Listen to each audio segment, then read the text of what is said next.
14장 15절에서 23절까지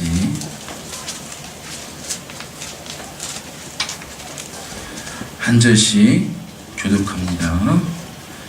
누가복음 14장 15절에서 23절까지 함께 먹는 사람 중에 하나가 이 말을 듣고 이르되 무릇 하나님 나라에서 떡을 먹는 자는 복되도다 하니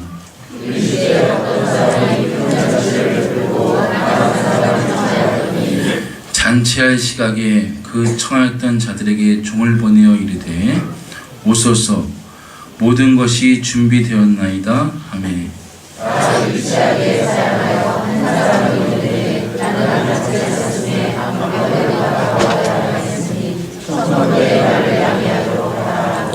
또 한 사람이 이르되 나는 소 5겨리를 샀음에 시험하러 가니 청컨대 나를 양해하도록 하라 하고 또 한 사람이 이르되 나는 장가가 있으니 기록으로 종이 돌아와 주인에게 그대로 구하니 이에 집주인이 노하여 그 종에게 이르되 빨리 시내의 거리와 골목으로 나가서 가난한 자들과 몸 불편한 자들과 맹인들과 저는 자들을 데려오라 하니라. 종이 이르되 주인이여 원하신다고 하시되 아직도 자기가 아니하니라. 같이 읽겠습니다. 주인이 종에게 이르되 길가 사람을 강건하여 데려다가 내 집을 채우라. 아멘. 이제 전호철 목사님 나오실 텐데요. 소개를 하자면 제가 간단히 소개를 드리고 싶은데 우리 혜원 자매와 다솔 형제의 아빠입니다. 주님 제가 아버지입니다. 우리 아버지이시고요. 그래도 남양주 가함께 섬기시는 분이시고요. 앞으로 볼리비아 선교를 준비하고 계시는 분입니다. 많은 은혜 받으시기를 간절하게 소원합니다. 우리 사랑과 축복의 박수로 맞이하겠습니다.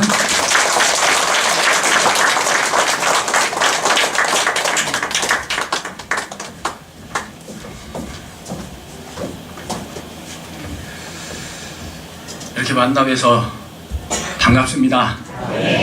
우리 울덴 동산교회 김혜영 강도사님과 이렇게 인연으로 해서 제가 이렇게 또 여러분들을 만나 뵙게 되니 너무나 감기가 무량하고 참 우리 목사님께서 저같이 너무나 부족한 사람을 이렇게 불러주셔서 너무나 감사합니다. 제가 여기에 오게 된 것은 선교에 이렇게 좀 비전을 갖고 있었기 때문인 것으로 생각이 돼요. 근데 이제 결혼할 때부터 저는 좀 이렇게 물론 선교에 좀 비전이 있긴 했습니다. 근데 제가 믿음이 부족해가지고 선교에 제가 발을 들여놓지 못했어요. 근데 이제 우리 딸 혜원이가 의료선교에 좀 비전이 있었습니다. 그래서 고등학교 1학년 때 우리 딸을 이제 볼리비아로 보냈죠. 그래서 저도 이제 내가 이제 선교에 대한 비전을 또 다시 꿈꾸고 해야 되겠구나 생각하고 공부하고 목사 안수 받고 이렇게 선교를 준비해 온 것입니다. 그런데 이제 뭐 나도 선교를 해야 되겠다라는 생각으로 준비를 한 끝에 작년에 그러니까 그렇군요.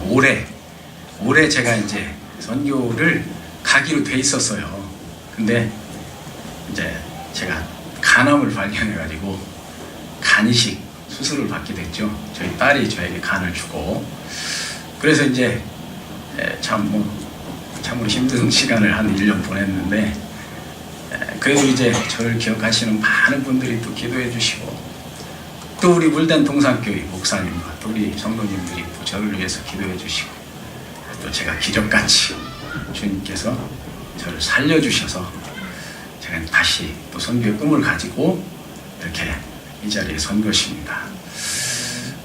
내년 2월에 제가 이제 볼리비아 선교를 갈 것으로 지금 계획하고 있습니다. 네, 제가 수술 6개월 후에 제가 볼리비아를 갔다 왔어요. 볼리비아는 이제 그래서 제가 한번 오래전부터 계획하고 있었는데 5년 전에 한 6년 전에 땅을 준비하고 또 저희 매영 목사님이 은퇴 목사님이세요. 그래서 은퇴 기념으로도 건축원금을 해주셔서 교회를 짓고 부에나페 교회입니다. 그래서 그 교회를 좀 돌아보기 위해서 볼리비아도 다녀왔습니다. 지금 현재 이제 우리 부에나페 교회가 한 성도 어른들은 한 15명 정도, 아이들은 한 200명, 아니 150명 정도 됩니다. 이제 좀 의아하실 거예요. 아이들이 왜 이렇게 많지? 근데 거기에 이제 여러분들 많이 들으셨겠지만은 컴패션이라는 그 프로그램을 운영을 합니다. 제 친구 병신도 선교사가 주중에 이제 전 세계에 퍼져 있는 그 후원자들이 얼마씩 이렇게 후원을 하는 것이죠. 그래서 아이들을 모아다가 일주일에 3번 점심 주고 공부 가르쳐주고 성경도 가르쳐주고 하는 프로그램이에요. 이제 그 아이들이 교회로 이렇게 끌어올 수 있으니까 한 200명 정도 되는 컴패션 아이들이 한 150명 정도가 우리 교회에 나와서 지금 예배를 드리고 있습니다. 그래서 이제 거기 가서 나름대로 열심히 한 달 동안 사역했습니다. 성경 공부도 시키고요.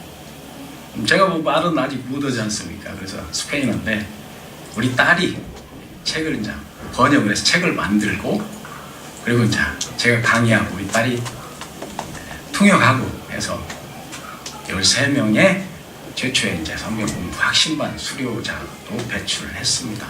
그래서 거기엔 정말로 제가 설교에서 말씀드리겠습니다만 낮고 천한 사람들이 너무나 많은 곳이에요.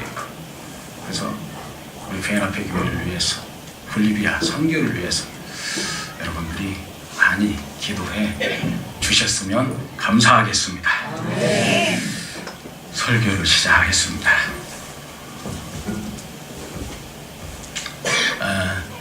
설교는 기대하지 마십시오. 선교사가 선교나 잘하면 되지 설교는 여하튼 열심히 하겠습니다. 오늘 본문 말씀에서 예수님은 천국을 성대한 잔치에 비유하시고 그 잔치에 손님을 초대하는 것으로 그 말씀을 시작하셨습니다. 오늘 예수님이 준비하신 잔치의 처음과 끝을 통해서 여러분들이 저와 같이 은혜 받기를 원합니다. 본문의 근거에서 한 5가지 정도로 내용을 묵상해서 같이 은혜 받기를 원합니다. 첫 번째로 예수님 이후의 시대는요, 신약 시대죠. 창조주 예수님이 우리를 위해서 험한 십자가 지시고 그리고 부활하시고 우리를 위해서 모든 구속 사역을 다 마치시고 이제 손님을 초청하는 큰 잔치와 같은 것이 바로 신약 시대라고 말씀드릴 수 있습니다. 세상 사람들이 말하는 초호화 잔치는 하룻밤에 수천만 원 드는 그런 너무나도 많은 비용이 드는 그런 잔치도 있는 것이죠. 그러나 그 어떤 화로운 잔치도 오늘 예수님이 준비하시는 이 구원의 복음의 잔치하고는 비교할 수 없는 것입니다. 왜 그렇습니까? 예수님 준비하시는 이 구원의 잔치는요, 우주 만물의 창조주이신 예수님께서 당신의 살을 떡으로 준비하시고 당신의 피를 포도주로 준비하시는 세상값으로는 측정할 수 없는 인류 구원의 가장 고귀한 잔치이기 때문인 것입니다. 먼저 제가 17절을 같이 읽겠습니다. 자막 1번 자, 같이 읽겠습니다. 시작.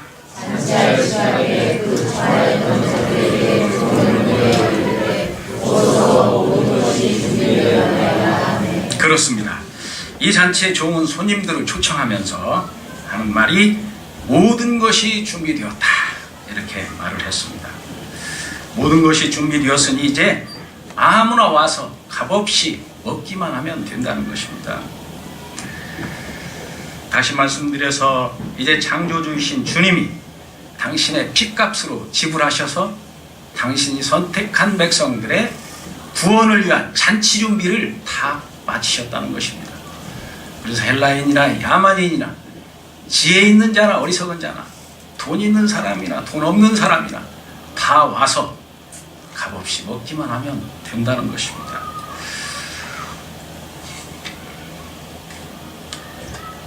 자, 이 잔치에는 택한 백성들에게 필요로 하는 모든 것이 다 준비되어 있는 것이죠. 제가 좋아하는 찰떡이 준비되어 있는 것이 아니고요. 저는 죄송합니다만 찰떡을 좋아합니다. 세계 최고급 요리가 준비되는 것도 아닌 것입니다. 자, 이 잔치에는요, 죄에 대한 용서가 준비되어 있고요, 하나님과 인간의 화목의 회복이 준비되어 있는 것이고요, 성령의 충만함과 그 위로가 준비되어 있는 것이고요, 하나님의 약속의 풍성함도 다 준비되어 있는 것입니다. 주님은 그렇게 모든 잔치 준비를 다 마치시고 이제 와서 값없이 먹을 수 있기만을 기다리고 계신다는 것입니다. 자, 이제 그 잔치집을 손님으로 가득 채우는 것은, 다시 말씀드려서 그 천국 잔치를 하나님의 백성으로 가득 채우는 것은 이제 우리들의 몫이 된 것입니다. 과연 그런데 먼저 택함받은 우리는 지금 무엇을 하고 있습니까? 우리는 지금 주님의 명령을 피해서 다시스로 향하는 배를 타고 있는 저 요나와 같은 사람들은 아닌지, 오늘 진심으로 우리 자신을 뒤돌아보는 그런 귀한 시간이 되었으면 좋겠습니다. 두 번째로 18절에서부터 20절 말씀까지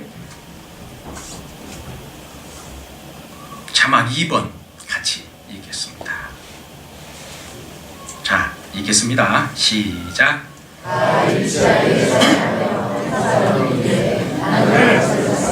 아무래도 다가와야 했으니 청컨대 나를 양해하도록 하라. 또한 사람은 이르되 나는 소를 다섯 뼈를 샀으니 시험하러 가니 청컨대 나를 양해하도록 하라. 또한 사람은 이르되 나는 장가 들었으니 그러므로 가지 못하겠노라 하지라. 제가 이제 수술을 하다 보니까 면역력이 좀 떨어졌어요. 그래서 원래 제가 비염이 좀 있는데 이게 좀 국물이 좀 나옵니다. 비염이 조금 심해졌어요. 이해하시기 바랍니다. 여기 본문 말씀에 보니까 일치하여 사양하여 모두 다 똑같이 뭔가 이유를 대서 주인의 초청에 거절했다는 것입니다.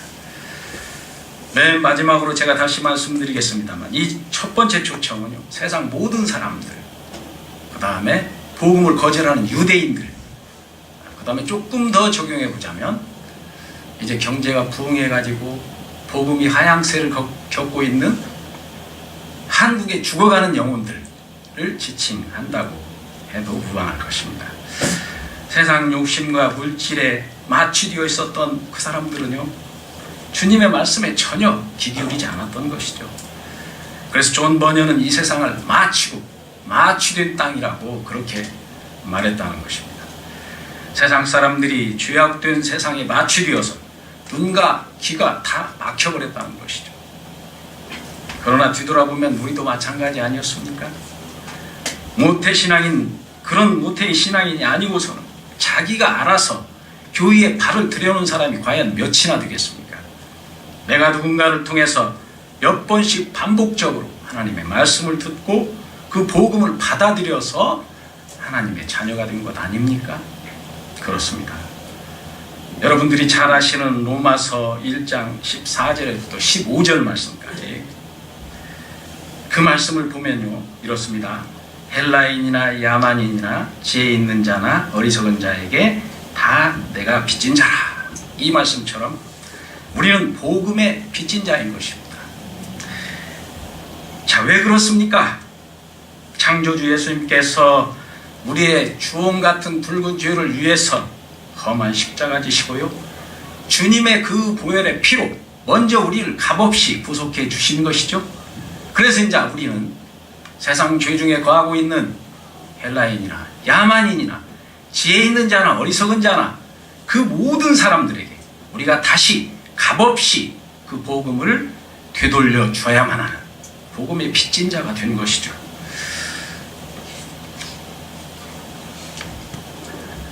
여러분들 십자가의 도가 믿어지십니까?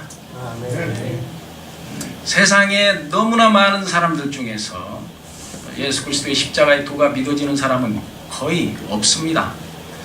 자, 이 미련해 보이는 십자가의 도가 여러분들이 믿어지는 것은 과연 이 기적이 어떻게 일어나는 것입니까?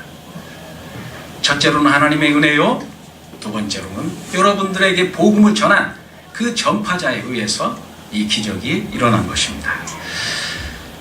복음의 빚진 자로서의 심령을 가지고 있는 누군가를 통해서 내가 몇 번씩 하나님의 말씀을 반복적으로 듣고요, 그 복음을 받아들여서 하나님의 자녀가 된 것이죠.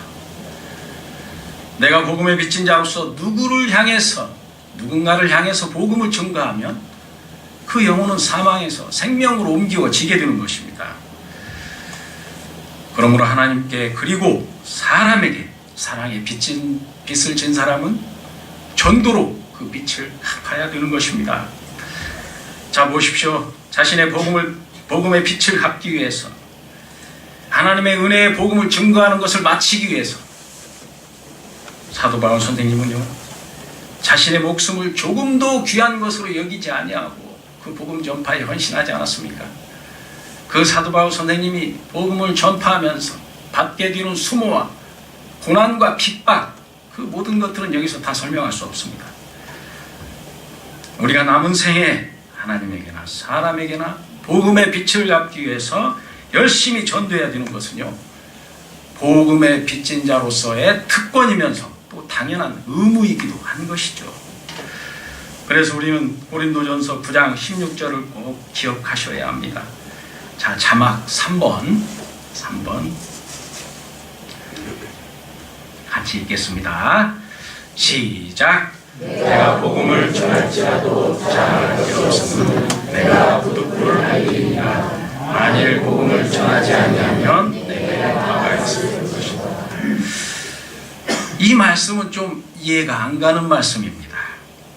당신의 목숨까지 주시면서 우리를 자녀 삼으신 분이, 아니 우리가 바쁘게 살다 보면 뭐 복음을 좀 전하는데 게을리할 수도 있는 것이지, 우리가 복음을 전하지 못했다고 우리에게 화를 주시다니요. 사랑의 하나님 같지 않아 보이는 것입니다. 그러나 우리가 잘 아시다시피 이 말씀을 한 사도 바울 선생님, 그분의 삶이 얼마나 극적인 삶이었습니까? 살기 등등하고 포악한 핍박자 사울을 주님께서 다메섹상에서 그를 거꾸로 들이시고 불러주신 것은요, 죽을 수밖에 없는 자기 자신을 하나님께서 살려주시고, 그리고 자기를 복음의 노예로 삼아주셨다고 그는 그렇게 생각했던 거예요. 주인의 명령에 거절할 수 없는 것이, 자기의 선택에 여지가 없는 것이, 그게 노예 아닙니까? 그래서 그는 그 사명을 피하는 것이 정말로 하나님께 화를 입게 되는 것이라고 생각했던 것입니다. 그렇게 사도 바울 선생님은요, 주님의 복음 전파를 빚진 자의 마음으로, 구원의 감격을 전하지 않고서는 견딜 수 없는 긍휼의 마음과 사명감으로 그 일을 온전히 잘 감당했던 것이죠. 보세요. 요나는 주님의 전도 명령을 어겼다가 큰 물고기 뱃속에 들어가는 그런 화를 당하지 않았습니까? 고기 뱃속에서 그는 얼마나 많이 놀랐겠습니까? 지옥 문턱까지 갔다 온 심정이었겠죠. 여러분들도 고기 뱃속에 한번 들어가 보시겠습니까? 아니면 전도하시겠습니까? 이제 결단하셔야 되는 것입니다. 마태복음 10장 8절에서 주님은 말씀하셨죠. 우리가 거저 받았으니 거저 주지 않는다면 우리 인류에게 공통으로 주어진 구원의 기쁜 소식을 우리가 땅속 깊이 묻어버리는 그런 죄악을 저지르는 것입니다. 이런 의미에서 기독신자는 누구든지 복음을 전하지 않으면 화를 입게 된다는 것이죠. 여러분들 건축자 비유 잘 아실 겁니다. 살아생전에 전도도 하지 아니하고 헌신도 하지 아니하고 풀이나 나무나 지푸라기나 그런 것에 털을 세워가지고 정말로 그 공력을 시험할 때가 올 때 모든 것이 다 불타버리고 겨우 몸만 빠져나오는 그런 부끄러운 구원을 받게 된다면 그 모든 것이 우리에게 다 화가 아니고 무엇이겠습니까? 정말 우리는 열심히 복음 전하고 열심히 헌신하고 그래서 정말로 불타 없어지지 아니하는 금과 은에다가 터를 세워서 하나님께 헌신하는 저희들의 삶이 되어야 하는 것입니다.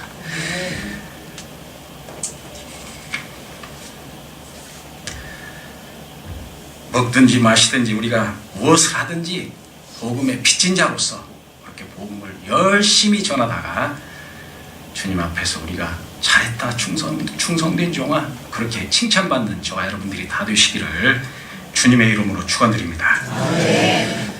셋째 21절 종이 돌아와 주인에게 그대로 고하니 22절 주인이여 명하신 대로 하였으되. 자, 이 말씀처럼요 그 잔치에서 종은 주인이 명하는 대로 잘 순종했어요. 잔치를 준비함에 있어서 주인이 명하는 것을 종들이 온전히 실행하지 않으면 그 잔치는 어그러져 버리고 마는 것이죠. 먼저 주님의 종이 된 우리가 복음 전파의 일에 반드시 순종으로 잘 감당해야 되는 이유가 무엇입니까? 여기서는 창조주 예수님과 하나님 나라의 최고의 복음 전파자 사도 바울 선생님의 복음의 명령에 대해서 잠시 확인해 보도록 하겠습니다. 자, 복음 전파의 일에 우리가 순종으로 잘 감당해야 되는 첫 번째 이유, 그것은 예수님의 공생의 시작과 중간과 끝 모두가 다 복음 전파의 지상 명령이기 때문에 그런 것입니다. 예수님이 대중을 향해서 공생의 시작할 때 대중을 향해서 첫 번째로 외친 그 음성이 무엇인지 여러분들 기억하시죠? 마태복음 4장 17절 말씀, 회개하라 천국이 가까웠느니라. 복음 전파의 말씀이었습니다. 또한 보십시오. 마태복음 4장 23절에는 주님이 공생애 동안에 치중하신 일들을 기록하고 있습니다. 같이 읽겠습니다. 자막 4번. 자, 시작. 예수께서 오늘 위에 두고 다니사 그의 땅에서 가르치시며 천국 복음을 전파하시며 생명의 복음과 모든 것을 주시니. 그렇습니다. 자, 예수님의 공생애를 요약하자면 가르치는 것과 말씀 전파하는 것과 치료하시는 것이었죠. 그런데 우리가 좀 더 말씀을 잘 살펴보면 그 세 가지 중에서 복음 전파의 사역이 하나님께서 가장 중요시 여기고 가장 역점을 둔 그런 사역이었다는 것을 우리는 금방 알 수 있는 것입니다. 그렇습니다. 천국 복음을 전파하는 것이 주님의 가장 큰 필생의 사업이었죠. 우리는 성경 전체를 통해서 그것을 너무나도 확신할 수 있는 것입니다. 자, 또한 보세요. 예수님의 공생애를 기록해온 공관복음, 여러분들 잘 아시는 공관복음, 마태복음, 마가복음, 누가복음이 공통적으로 한 가지 가지고 있는 중요한 것이 있습니다.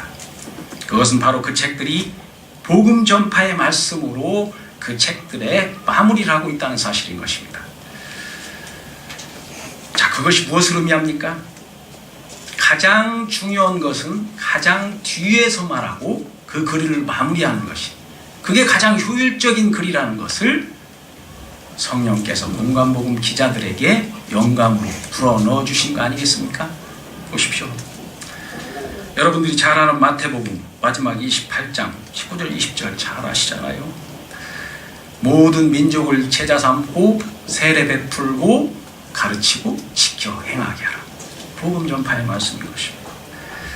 마가복음 마지막 16장 15절, 또 이르시되 너희는 온 천하에 다니며 만민에게 복음을 전파하라. 역시 복음 전파의 말씀 아닙니까? 누가복음 마지막 24장 47절 말씀, 또 그의 이름으로 죄사함을 받게 하는 회개가 예루살렘에서 시작하여 모든 족속에게 전파될 것이 기록되었으니 너희는 이 모든 일의 증인이라.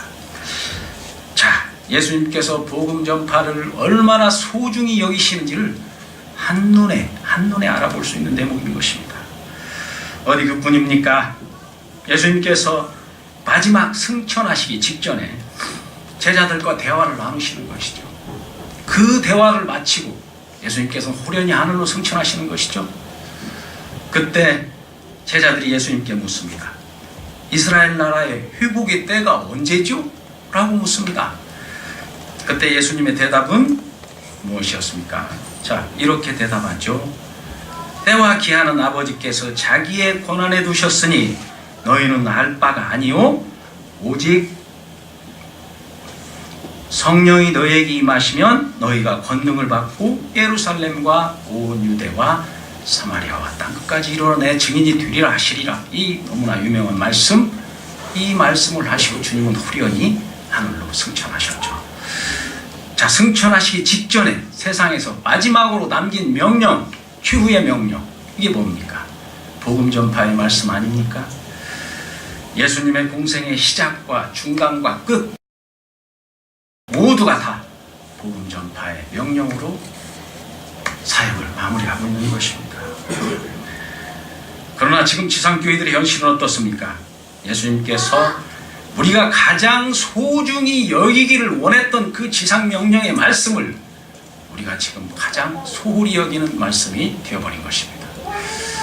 참으로 가슴 아픈 일이 아닌 것입니다. 가슴 아픈 일이 아닐 수 없는 것입니다. 두 번째로요, 우리는 하나님 나라의 최고의 전도자 사도 바울 선생님의 준엄하신 명령을 우리가 되새겨보지 않을 수 없습니다. 그분은 우리가 얼마나 복음 전파하는 일에 최선을 다해야 하는지를 디모데후서 4장 1절 말씀에서 우리에게 절절히 외치고 있는 것입니다. 디모데후서 4장은요, 바울이 기록한 성경 맨 마지막 성경, 맨 마지막 장인 것입니다. 신구약 성경 중에서 가장 엄숙한 장 중에 하나인 것이죠. 평생 복음 전파에 고군분투하면서 혁혁한 승리를 얻은 백전노장 사도 바울 선생님께서 자신의 임박한 순교를 앞두고 믿음의 아들 디모데에게 주는 눈물겨운 교훈인 것입니다. 자, 1절을 보십시오. 이렇게 시작합니다. 하나님 앞과 산자와 죽은 자를 심판하실 그리스도 예수 앞에서 그의 나타나실 것과 그의 나라를 두고 엄히 명하노니. 다시 한번 읽겠습니다. 하나님 앞과 산자와 죽은 자를 심판하실 그리스도 예수 앞에서 그의 나타나실 것과 그의 나라를 두고 엄히 명하노니. 자, 바울은 이렇게 일찍이 이렇게 엄격한 필체와 논조로 성경을 써본 적이 없습니다. 자, 그저 사도의 권위로 명령해도 족할 것인데요. 보세요. 하나님 앞과 그리스도 예수 앞에서 그리고 그리스도의 재림과 그의 왕국을 두고 엄히 명한다는 것입니다. 도대체 무슨 내용을 말하려고 하길래 이토록 진지하고 심각하게 명령하는 것입니까? 이 명령의 절박성을 우리가 이해하기 위해서 사도 바울 선생님의 대작 로마서로 우리가 잠깐 옮겨보실까요? 자, 이제 헷갈리지 마시고 금방 다시 돌아옵니다. 로마서의 그 웅대하고도 은혜에 찬 교리편을 11장으로 마무리하는 것이죠. 그리고 12장에서는 실전편이 시작이 됩니다. 거기 서두에서 너희들은 이렇게 살아라 라고 실질적인 권면을 줄 때에도 그는 이렇게 교훈하고 있습니다. 내가 하나님의 모든 자비하심으로 너희를 권하노니. 내가 하나님의 모든 자비하심으로 너희를 권하노니. 이 얼마나 부드러운 권면입니까? 위에서 말한 디모데후서 4장 1절 말씀과는 너무나 대조적이지 않습니까? 자, 1절, 저 디모데후서 4장 1절 말씀은요, 보통으로 읽고 지나가 버릴 수 없는 너무나도 준엄한 명령인 것입니다. 왜 이같이 파격적으로 이렇게 엄격한 명령을 하고 있는 것입니까? 도대체 무슨 내용을 말하려고 말입니까? 그 이유는 오직 한 가지. 그 준엄한 명령의 내용이 바로 복음 전파에 관한 내용이기 때문인 것입니다. 자, 보세요. 그는 2절에서 이렇게 선언합니다. 너는 디모데, 너는 말씀을 전파하라. 때를 얻든지 못 얻든지 항상 힘쓰라. 그렇습니다. 복음을 전파하라는 내용을 말하려고 죽음을 앞둔 그가 그토록 진지하고 심각하게 디모데에게 명령하고 있는 것입니다. 어떻습니까? 복음 전파하는 것이 때에 따라서 해도 되고 안 해도 되고 뭐 그런 것입니까? 그렇지 않죠. 때를 얻든지 못 얻든지 항상 힘써야 되는 것이 바로 예루살렘에서부터 땅 끝까지 이르러 복음을 전파하는 일인 것입니다. 맞습니다. 사도 바울 선생님 스스로도 평생 그렇게 살아오셨고요. 또 죽음에 직면하면서까지 디모데에게 마지막으로 부탁하는 한마디의 간곡한 분부, 너는 말씀을 전파하라. 이 말씀을 가슴 깊이 새기시고 실천하시면서 살아가시는 저와 여러분들이 다 되시기를 주님의 이름으로 축원드립니다. 간증, 이게 간증, 뭐 간증이라면 또 간증입니다. 저희 교회는 이제 모교 전도대라는 게 있습니다. 그래서 목요일 날 교회에 나와서 이제 전도를 하는데요. 구교육자들 모두 다 나와서 해야 되는 전도예요. 이제 전도는 저희들이 이제 주보의 마지막 페이지가 전도의 내용으로 되어 있어요. 그래서 그 주보를 가지고 아파트, 상가, 연립 이렇게 뭐 돌아다니면서 이렇게 전도를 합니다. 근데 저는 아파트 전문입니다. 부동산 아파트가 아니라요. 이제 아파트는 지금은 다 세콤이 있지 않습니까? 그래서 함부로 잘 못 들어가는 거예요. 주인이 이렇게 들어가면 같이 따로 들어가는. 근데 이제 보통 그 주민들이 보면은요, 광고지나 이런 것들 들어오는 것은 전혀 뭐라고 하지 않아요. 그냥 뭐 자기들 이익하고 연관이 되어 있는 거니까. 그러나 이제 뭐 예를 들어서 주보를 이렇게 우편함에 꽂는달지 그런 건 굉장히 싫어하는 것이죠. 그 이제 아파트 전도는 다 하기 싫어해요. 그래서 저는 제가 좀 원래 무대 복귀가 좀 있습니다. 목사의 자존심이고 뭐고 저는 이제 그냥 아파트 전도합니다. 근데 하루는 이렇게 이제 어떤 주민을 따라서 들어갔죠. 들어갔는데 부인이 제가 이제 교회 전도지를 이렇게 꽂으려고 하는 것을 눈치챈 것 같아요.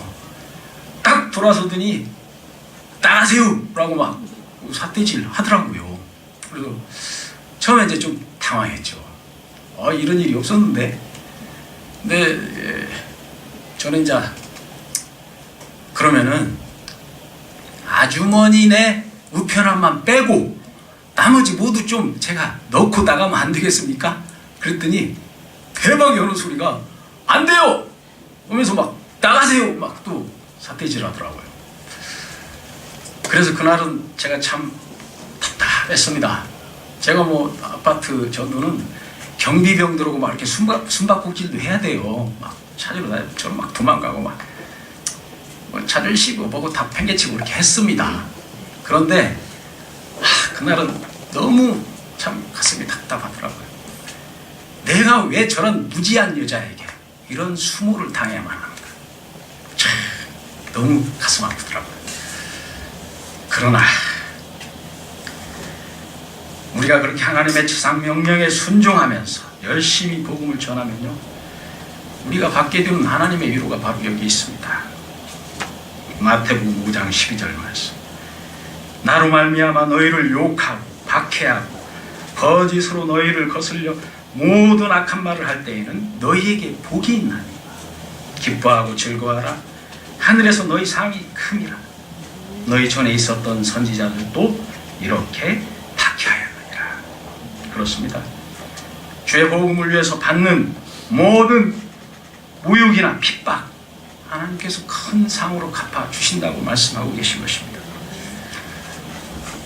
자, 여기 이 말씀을 보십시오. 다니엘서 12장 3절 말씀, 여러분들 잘 아시는 말씀이죠. 많은 사람을 옳은 대로 돌아오게 한 자는 별과 같이 영원토록 비추리니. 그렇습니다. 많은 사람을 옳은 대로 돌아오게 한 자, 이게 누굽니까? 전도하는 사람들이에요. 이 사람들은 시작도 끝도 없는 하나님 나라의 영원한 시간 동안 하나님의 최고의 위로를 받는다는 것입니다. 참으로 도전이 되는 말씀이 아닐 수 없는 것입니다. 또한 데살로니가전서 2장 19절에서 20절 말씀, 자, 같이 읽겠습니다. 자막 5번. 자, 읽겠습니다. 시작. 우리의 소망이나 기쁨이나 사랑의 멸관이 무엇이냐. 그가 공연하실 때 우리 주 예수 앞에 너희가 아니냐. 너희는 우리의 영광이요 기쁨이라. 자, 이 말씀 다시 말씀드리면요, 우리가 열심히 기도해서 잉태한 전도의 열매가, 즉 우리가 전도한 사람들이 주님이 다시 오실 때 우리의 기쁨이고 소망이고 영광이고 멸류관이라는 말입니다. 이 얼마나 영광스러운 상급입니까? 우리의 짧은 인생 동안 열심히 전도하셔서 주님이 주시는 전도자의 상급을 풍성히 받아 누리시는 저와 여러분들이 다 되시기를 주님의 이름으로 축원드립니다. 자, 셋째로 23절 말씀, 자, 자막 6번이죠. 같이 읽겠습니다. 누가복음 14장 23절 말씀. 자, 시작. 주인이 종에게 이르되 비가 상을 타기로 나가서 사람을 강권하여 데리다가 내 집을 채우라. 자, 이 말씀에서 강권해서 데려다가 내 집을 채우라, 이렇게 주님이 말씀하셨죠. 강권이라 하면 억지로 데려오라는 말이 아니라 막 강하게 설득해서 이렇게 데려오라는 말씀인 것입니다. 자, 이 말씀에서 강권해서 이 말에 의구심을 제기하는 분들이 많이 있는 것이죠.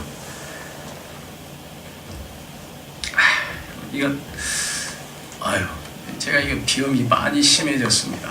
이게 참 설교자로서 적절한 모습은 아닌데,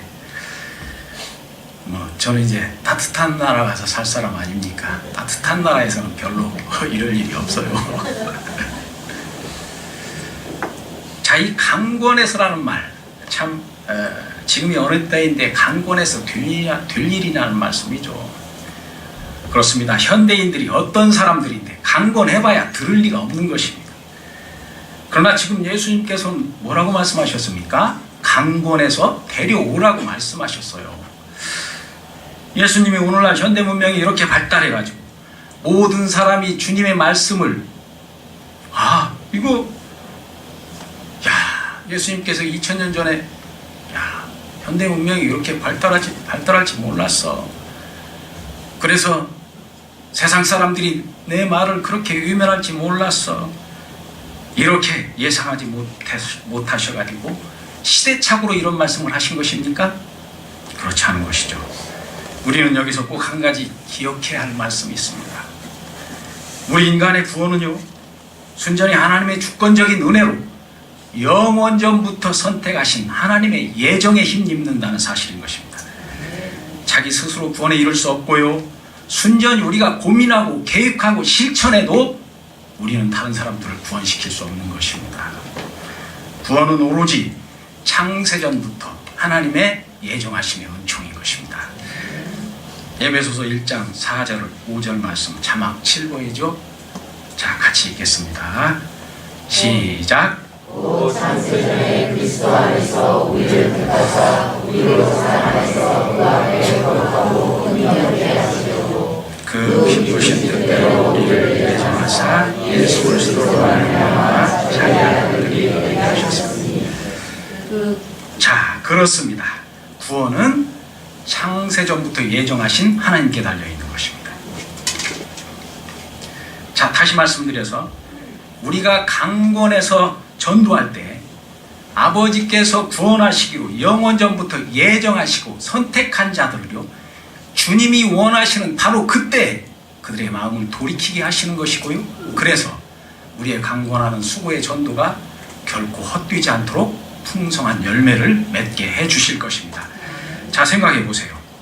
우리 인간의 구원이 궁극적으로 하나님의 영원하신 선택과 주권적 은혜임을 우리가 믿지 못한다면요, 다시 말씀드려서 인간 구원이 하나님의 예정하심과 상관없이 우리의 노력과 우리의 기획과 우리의 실천에 의해서 이루어진다고 우리가 생각한다면요, 사탄이 우리가 전도하는 사람들을 그냥 놔두지 않을 것입니다.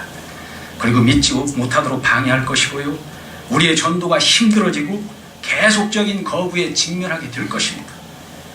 그리고 우리는 쉽게 좌절하겠죠. 그리고 그 전도를 포기해버리고 말아버릴 것입니다. 그래서 결국은 우리는 단 한 명도 주님 앞으로 데려오지 못할 것입니다. 그러나 그러나 우리가 강권에서 계속 전도하는 사람들 가운데 하나님께서 예정하신 자들이 반드시 있다는 사실은요, 우리의 강권하는 힘든 전도 생활을 계속 의미 있게 해주시는 것입니다. 그래서 결국은 우리의 강권하는 전도가 풍성한 열매를 맺게 해주실 것이라는 것을 우리는 확신할 수 있는 것입니다. 그래서 우리는 본문 말씀처럼 강권하여 설득하여 데려오는 일을 기쁘고 즐겁게 감당할 수 있는 것입니다. 우리는 꼭 기억해야만 합니다.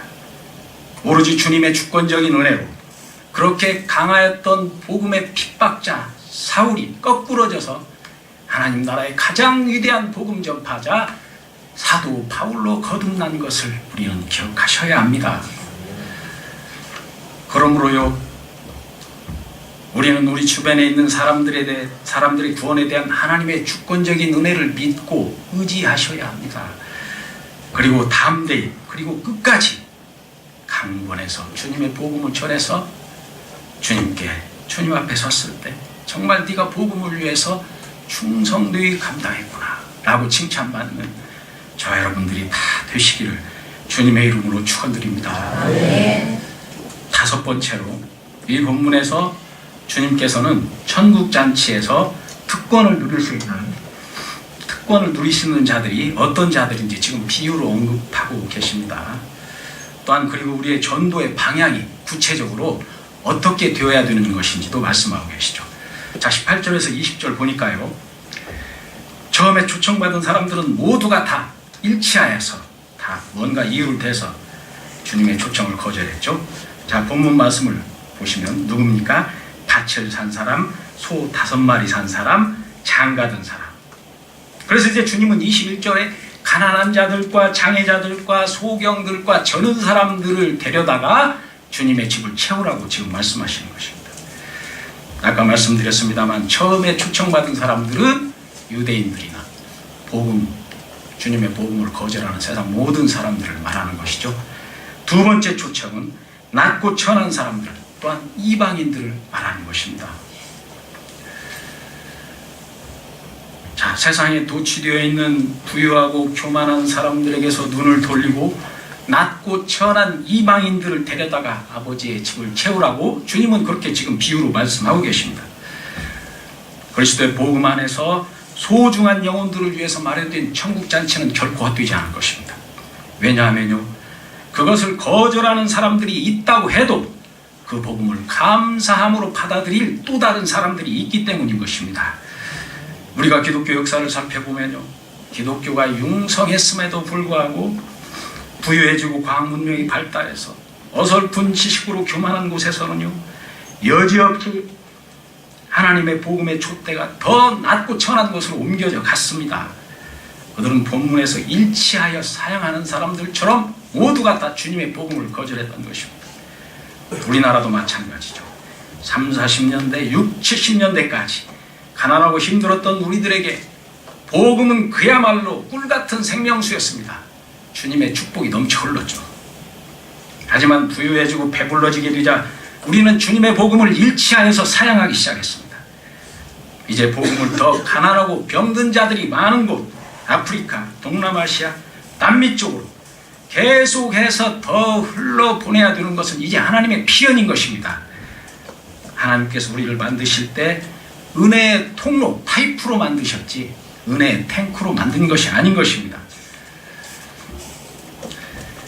탱크 안에 있는 물은, 은혜는, 돈은 머물고 있으면서 썩어버리는 것이죠.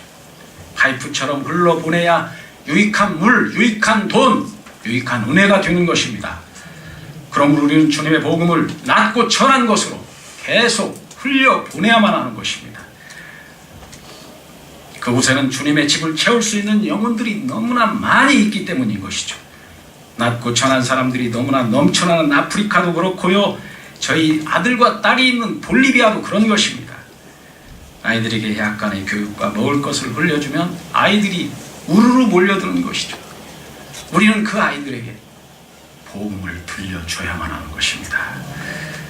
우리나라 50년대와 80년대 교회에 우르르 몰려들었던 그 불쌍한 아이들이 지금은 어엿한 주님의 일꾼이 되어서 한국 교회의 한 축을 담당하고 있는 것입니다. 세계 선교의 절실한 필요성이 바로 여기에 있는 것이죠.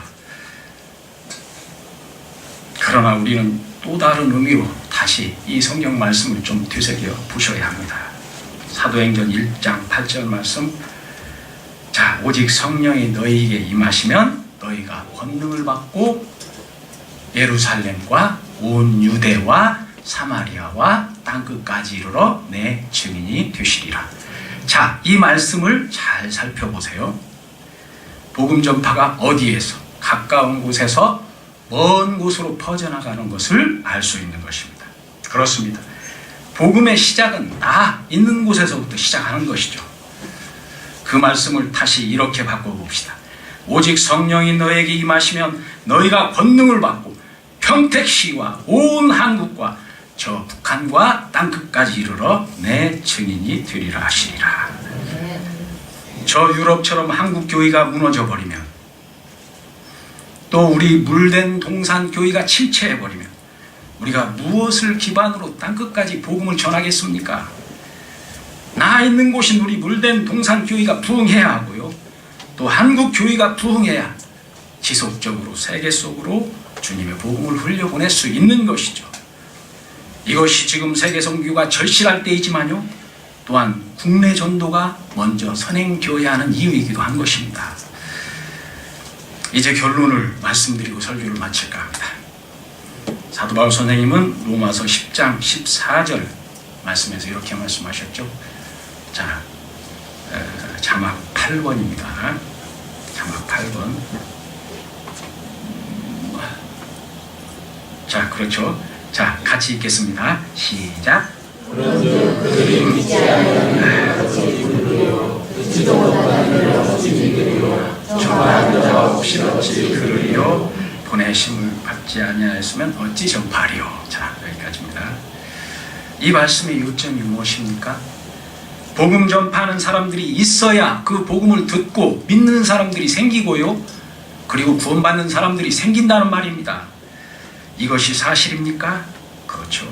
초대교회의 사도행전이, 그리고 교회의 역사가 이것을 증명하는 것입니다.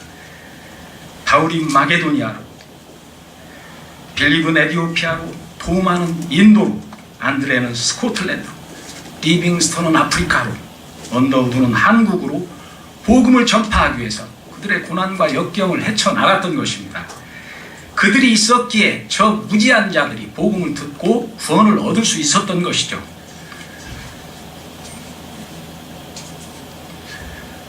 모든 생물체는 반드시 호흡하는 것입니다. 교회도 마찬가지예요. 전도는 교회의 호흡이죠. 교회는 언제든지 구원의 복음을 전파해야 하는 것입니다. 복음을 전도하지 않는 교회는 생명력을 상실한 교회인 것입니다. 오늘 주님의 큰 잔치의 말씀을 통해서 주님이 우리에게 말씀하시고자 하는 것이 무엇입니까? 우리 복음의 빚진 자가 또 다른 복음의 빚진 자를 얻기 위해서 우리가 담대히 세상 끝까지 복음을 전파하라는 말씀 아니겠습니까? 그렇습니다. 우리 평택 물된 동산교회 성도님들, 주님이 베푸신 이 천국잔치를 통해서 주님이 우리에게 주신 구원의 감격을 빚진 자의 마음으로, 온전히 기쁜 마음으로 죄악된 세상에 복음을 전파하시기 바랍니다. 그래서 주님이 주실 그 풍성한 위로 기대하시고요, 이 대한민국 땅과 뿐만 아니라 온 천하에서 주님의 복음을 들고 산을 넘는 아름다운 발들이 다 되시고요, 강문에서라도 주님의 집을 채울 수 있는 저와 여러분들이 되시기를 주님의 이름으로 축원드립니다. 기도하겠습니다.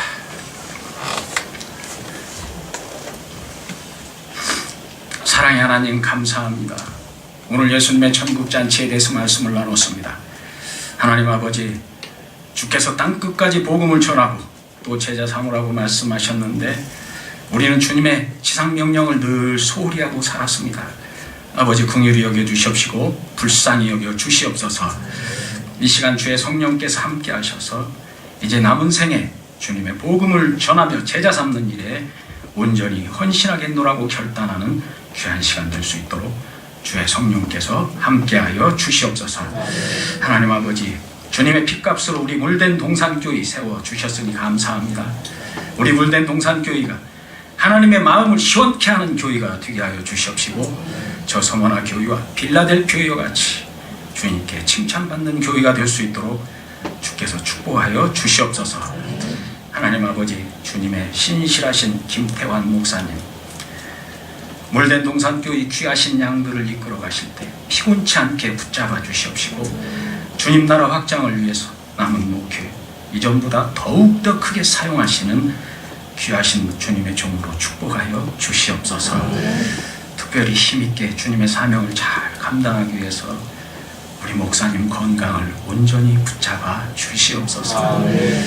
아버지, 또한 오늘 예배에 참석한 모든 성도님들 항상 주 안에서 평안하고 행복한 삶을 살 수 있도록 주께서 늘 지켜주시옵시고 그 가정과 일터에 주님의 형통의 복으로 함께하여 주시옵소서. 거룩하신 예수님의 이름으로 기도드리옵나이다. 제가 축도하고 마치겠습니다. 이제는 우리 주 예수 그리스도의 은혜와 우리 하나님의 극진하신 사랑하심과 성령님의 위로 교통 충만하심이 주님의 말씀을 땅끝까지 전하라는 지상 명령을 우리가 순종으로 감당하고자 다짐해보는 우리 물된 동산교회 모든 성도님들 위해 지금부터 영원토록 함께 하시기를 축원하옵나이다. 아멘.